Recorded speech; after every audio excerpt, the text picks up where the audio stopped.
দেখো, ইতিমধ্যে দক্ষিণ 24 পরগনা জেলার সাগর বিধানসভা এলাকায় দাঁড়িয়ে রয়েছি জজবাত 24 বাংলার পক্ষ থেকে। এখানে আসার একটাই কারণ, গতকালের পর আবারও আজকের দেখা যাচ্ছে সুন্দরবন বিষয়ক উন্নয়ন মন্ত্রী বঙ্কিমচন্দ্র হাজরার জামাই অর্থাৎ সাগর পঞ্চায়েত সমিতির যিনি সহসভাপতি রয়েছেন তার বিরুদ্ধে আবারও পোস্টার। তবে গতকালের পোস্টার ছিল সুন্দরবন উন্নয়ন মন্ত্রী এবং তার জামাই স্বপন প্রধানের উন্নয়নের পাঁচালী। আর এবারে কিন্তু একদম আশ্চর্যজনকভাবে একটি পোস্টার আবার দেখা গেল, যেখানে কিন্তু স্বপন প্রধানের জায়গা দলিলে বিভিন্ন জেরক্স কপি নিয়ে পোস্টারিং করা হয়েছে। সেখানে বলা হয়েছে জায়গা দখল করা শাসক দলের নেতা স্বপন প্রধান। এই যে এটা নিয়ে ইতিমধ্যে চাঞ্চল্য চলছে। আমার ভিডিও জাজকে বলবো একবার পোস্টারগুলো দেখাতে। এখানে কিন্তু প্রচুর পরিমাণে পোস্টার পড়ে গেছে এবং এই পোস্টার নিয়ে ইতিমধ্যে কিন্তু তদন্ত শুরু হয়েছে। আমরা বিরোধী দলনেতার সঙ্গে কথা বলেছিলাম। অরুণাভ দাস পরিষ্কারই বলেছেন যে মন্ত্রী এবং মন্ত্রীর জামাই যেভাবে দুর্নীতি করেছে সেই দুর্নীতির উন্নয়নের পাঁচালী সব জায়গায় করছে। তারা এ বিষয়ে নিশ্চিত যে স্বপন প্রধানের এতগুলো জায়গা রয়েছে। কিন্তু অন্যদিকে স্বপন প্রধানের সঙ্গে কথা বলেছিলাম, তিনি পরিষ্কারই বলেছেন 2023 সালে তার বিরুদ্ধেও করেছিল এই একই পোস্টার। আবার ভোটের মুখে রাজনীতি করার জন্য আবার একটি নতুন পোস্টার পড়লো। এই পোস্টার নিয়ে তার কোনো চিন্তা নেই, ভাবনা নেই। তবে যারা এই সমস্ত কর্ম করছে তিনি ইতিমধ্যে থানায় জানিয়েছেন, পুলিশ তার তদন্ত শুরু করেছে। এখন দেখার এই সত্য উদ্ঘাটন হবে তো ভোটের আগে, নাকি বিরোধীরা মিথ্যা করে করছে, নাকি সর্ষের মধ্যে ভূত রয়েছে, সেটাই এখন দেখার। দক্ষিণ 24 পরগনা জেলার গঙ্গাসাগরে সুন্দরবন বিধায়ক উন্নয়ন মন্ত্রী বঙ্কিমচন্দ্র হাজরার জামাই স্বপন প্রধানের নামে পড়ল পোস্টার। গত দুদিন ধরে জামাইকে নিয়ে পোস্টার বিতর্ক তাড়িয়ে বেড়াচ্ছে মন্ত্রীর জামাইয়ের। উল্লেখ্য, গতকালই দেখা গিয়েছিল মন্ত্রী এবং তার জামাইয়ের উন্নয়নের পাঁচালী নামক দুর্নীতির পোস্টার এবার গঙ্গাসাগরের উপকূল থানার অন্তর্গত চেমাগুড়ি ও গাইন বাজার এলাকায় ওই পোস্টারগুলি ছড়িয়ে পড়ে। এদিন সকালে স্থানীয় বাসিন্দারা দেখেন রাস্তার মোড়ে মোড়ে বড় সাদা পোস্টারে লেখা তৃণমূলের মন্ত্রী বঙ্কিম হাজরার জামাই স্বপন কুমার প্রধানের উন্নয়নের পাঁচালী।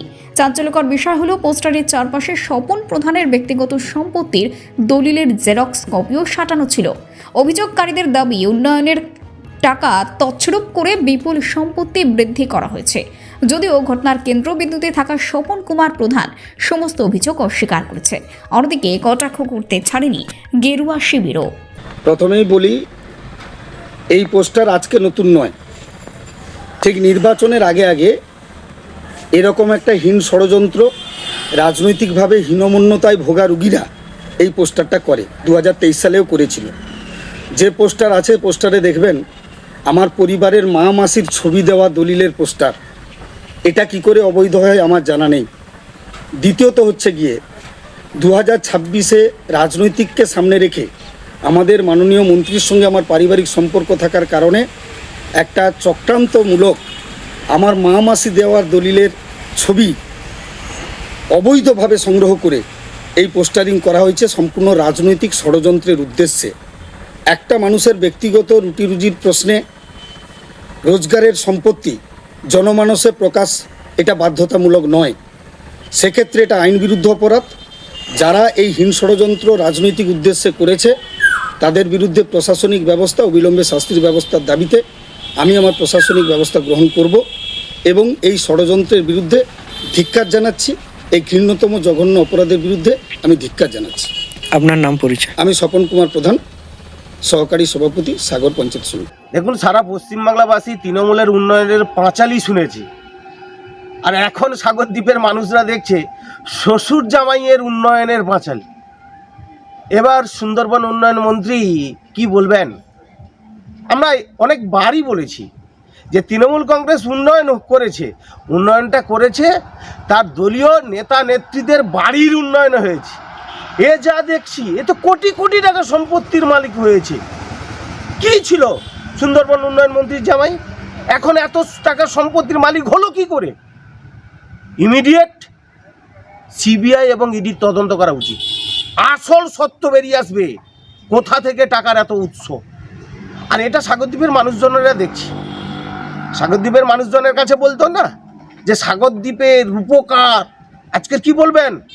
নিজের জামাইয়ের সম্পত্তির পরিমাণ এত হলো কি করে, উৎস কোথা থেকে? সাগরদ্বীপের মানুষ সবই জানে, শুধু নির্বাচনটা আসতে দিন।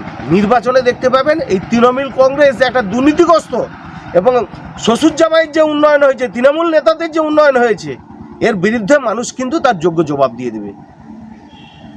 অরুণাভ দাস, মথুরাপুর সাংগঠনিক জেলার সদস্য।